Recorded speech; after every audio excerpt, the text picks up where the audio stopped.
दुनिया में शौकीन लोगों की बिल्कुल कमी नहीं है।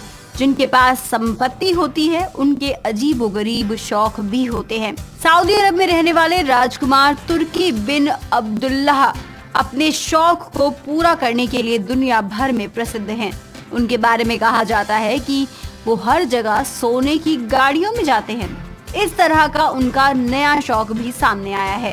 सऊदी अरब के इस प्रिंस ने अपने पालतू बाजों के लिए फ्लाइट में मिडिल सीट बुक कराई और उनके साथ सफर करा। हालांकि खाड़ी देशों में लोगों को अपने पालतू जानवरों को साथ ले जाने की अनुमति होती है। विमान कंपनी उन्हें यात्रियों के साथ ले जाने से नहीं रोक सकती। जब यात्रियों ने विमान में इतने सारे बाजों को एक साथ देखा तो हैरान रह गए।